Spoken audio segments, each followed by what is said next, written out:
जावा के वीडियो के सीरीज में मैंने जो पिछला वीडियो आपको दिया था उसमें था कि एक्सेप्शन हैंडलिंग में मैंने ट्राई, कैच, थ्रो और फाइनली ये 4 एक्सेप्शन हैंडलर्स के बारे में आपको बताया। उससे रिलेटेड प्रोग्राम्स भी मैंने आपको दिया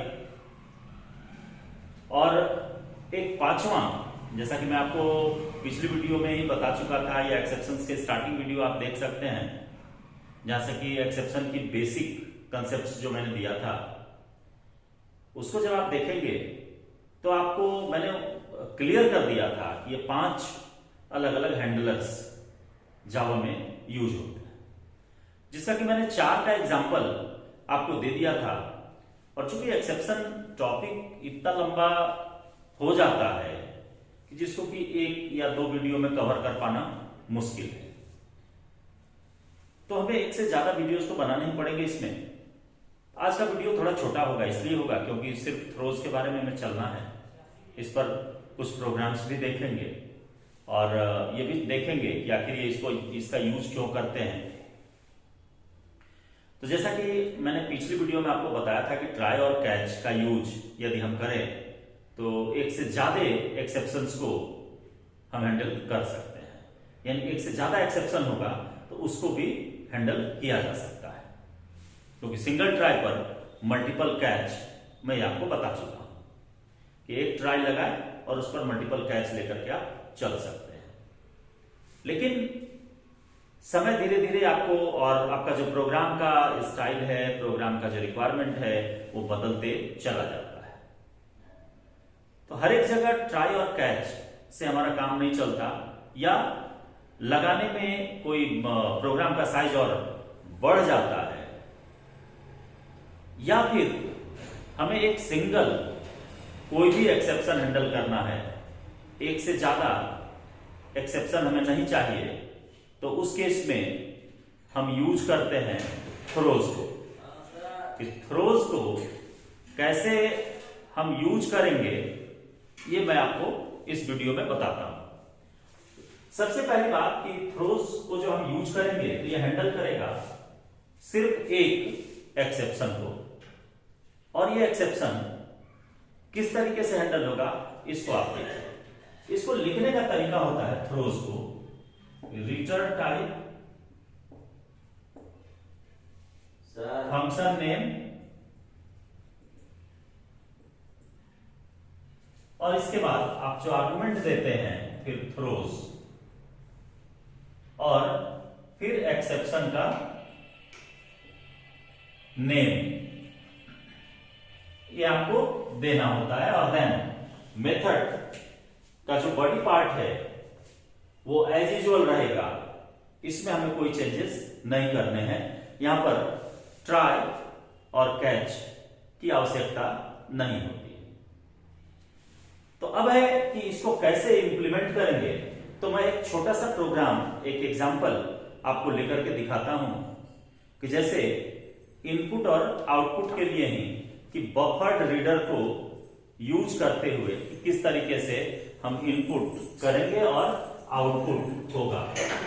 तो जैसे मान लीजिए कि आप यूज करते हैं स्कैनर क्लास को, तो स्कैनर क्लास से कोई एक्सेप्शन नॉर्मली जनरेट नहीं होता, तो उसको हम हैंडल क्या करेंगे। तो इससे ज्यादा बेटर होगा कि हम बफर्ड रीडर के थ्रू इनपुट लेकर के, तो बफर्ड रीडर को जब हम यूज करेंगे तो यहां पर एक एक्सेप्शन जनरेट होता है, आईओ एक्सेप्शन। तो उस आईओ एक्सेप्शन को हम हैंडल करेंगे। कैसे होगा इसको आप देखिए। तो हमें यदि बफर्ड रीडर के थ्रू इनपुट लेना है तो थोड़ा प्रोग्राम यानी लिखने का जो ढंग है थोड़ा सा बदलेगा, बड़ा होगा। इसको थोड़ा सा ध्यान से आप देखिए, क्योंकि सभी लोग छोटा ऑप्शन खोजते हैं, हर हमेशा इनपुट के लिए भी आसान मैकेनिज्म खोजते हैं। लेकिन आपको ये जानना है और जानना ही चाहिए कि जैसा कि मैं इनपुट आउटपुट प्रोसेस के साथ इसका डिटेल आपको दे चुका हूं। आप यदि नहीं जान रहे हैं बफर रीडर के बारे में तो इनपुट आउटपुट वाली वीडियो आप देखिए, उसमें मैं तीनों कैटेगरी यानी कि कमांड लाइन आर्गुमेंट के थ्रू भी मैं बताया था, स्कैनर क्लास के बारे में भी बताया था, और उसके साथ साथ बफर रीडर के बारे में बताया था। तो बफर्ड रीडर को मैं यूज करता हूं तो देखिए यहां पर आपको थ्रोज का यूज हो जाएगा। इंपोर्ट जावा .io और .string। IO पैकेज के अंदर सारा असाइंड है, हमने डाल दिया उसको। क्लास टेस्ट, और टेस्ट में आप यहां मेन में, मैं डायरेक्ट मेन में लेकर के आपको आता हूं। पब्लिक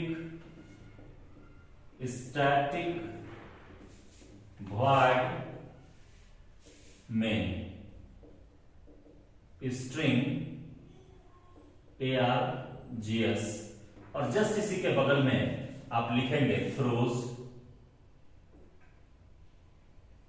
मैं नीचे लिख दे रहा हूं थ्रोज IO एक्सेप्शन। एक्सेप्शन का लिस्ट मैंने ऑलरेडी फर्स्ट डे उसकी पूरी कैटेगरी बता दिया था कि एक्सेप्शंस कैसे कैसे बटा। थ्रोवेबल इंस्टेंस से मैंने शुरू किया था, इंटायर को मैं एक्सप्लेन कर दिया था। तो थ्रोज IO एक्सेप्शन। अब यहां पर आप buffered reader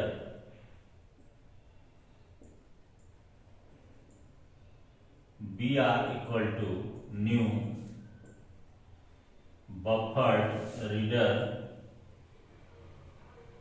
under bracket new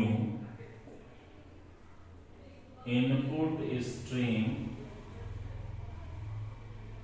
reader system dot in. ये सिस्टम से इनपुट, जैसा कि स्कैनर में भी हम लोग यूज करते हैं, और यहां भी ये रीडर इनपुट स्ट्रीम रीडर के पास चला जाएगा जो भी इनपुट होगा, और इनपुट स्ट्रीम रीडर से यूज कर लेगा कौन? Buffer reader. बफर क्या है? बफर एक टेम्पोररी लोकेशन है जिसका साइज एक्सपेंडेबल होता है, यानी कि जो उसका कॉमन विड्थ है उसके अलावे यदि हमको रिक्वायर्ड है तो उसका साइज ऑटोमेटिक इंक्रीज कर जाएगा। तो इसके लिए यूज कर दिए बफर रीडर, इसका ऑब्जेक्ट हो गया BR। अब यदि हमको दो वेरिएबल में इनपुट लेना है तो हम यहां नीचे यूज कर सकते हैं कि इंटीजर टाइप का हम वेरिएबल, सपोज कीजिए एक ले लिए, system dot out dot println inter any number, कोई भी नंबर आप डालिए। ए में आपको स्टोर करना है तो यहां पर जो बफर रीडर रिटर्न करेगा तो वो रिटर्न करेगा कैसा? तो आपको स्ट्रिंग टाइप का, और स्ट्रिंग को कन्वर्ट करना पड़ेगा इंटीजर। तो इसके लिए इंटीजर रैपर क्लास है dot parse int PARSE int I capital P small, और under bracket BR dot read line. ये हो जाएगा और ये रीड करके रिटर्न कर देगा ए में। अब यहां से आप इसका जो यूज करना है, system dot out dot println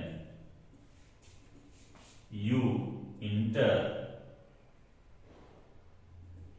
यहां पर प्लस दे करके आप ए को प्रिंट कर दीजिए, ये यहां आपको प्रिंट हो जाएगा।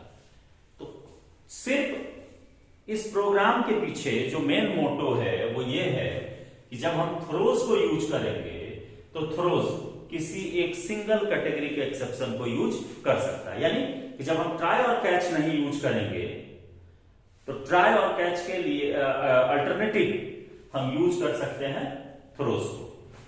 लेकिन हम आपको दोनों बात बता दे रहे हैं कि ट्राई और कैच यदि यूज करेंगे तो एक से ज्यादा एक्सेप्शन को आप हैंडल कर सकते हैं। मल्टीपल कैच यूज करके आप इस तरह के प्रॉब्लम का सॉल्यूशन निकाल सकते हैं। लेकिन यदि आप थ्रोज को लेकर के चलेंगे तो उस पूरे एक्सेप्शन में से किसी एक पर ही आप फोकस कर पाइएगा, यानी एक बार में एक ही कोई एक्सेप्शन हैंडल होगा। इसके अलावा यदि कोई एक्सेप्शन जनरेट होगा तो उस केस में ये हैंडल नहीं कर पाएगा। जबकि ट्राई कैच के साथ हम लोग फाइनली यूज कर लेते हैं कि यदि कोई एक्सेप्शन जनरेट हुआ और उसको हम ट्राई ब्लॉक के बाद कैच में एलोकेट नहीं कर पा रहे हैं तो वो फाइनली के थ्रू मेरा काम चल जाता है। तो यानी वहां पर एक सॉल्यूशन है, एक ऑप्शन हमारे पास है कि हम एक से ज्यादा एक्सेप्शंस को यदि हैंडल करना होगा तो ट्राई और कैच ही हमारे लिए बेटर होगा। और वहां एक ऑप्शन ये भी देता है कि वैसे एक्सेप्शंस जो अनकॉट है, जिसको हमने हैंडल नहीं किया, तो उस केस में उन सारे एक्सेप्शंस को भी फाइनली के थ्रू हैंडल करा सकते हैं। तो ये रहा एक्सेप्शन और एक्सेप्शन हैंडलर्स। और आप कमेंट करिए वीडियो पर कि आपको कैसा लगा, क्या आपको समझ में बात आई या नहीं आई। कोई क्वेरी है, क्वेरी आप करें। क्वेरी जब होती है तो हमें भी अच्छा लगता है कि नहीं, ये कुछ लोगों ने देखा, इसको समझा, और समझने के बाद उनको जो प्रॉब्लम हुआ वो हमसे क्वेरी किए। मिलते हैं अगली वीडियो में नए टॉपिक के साथ।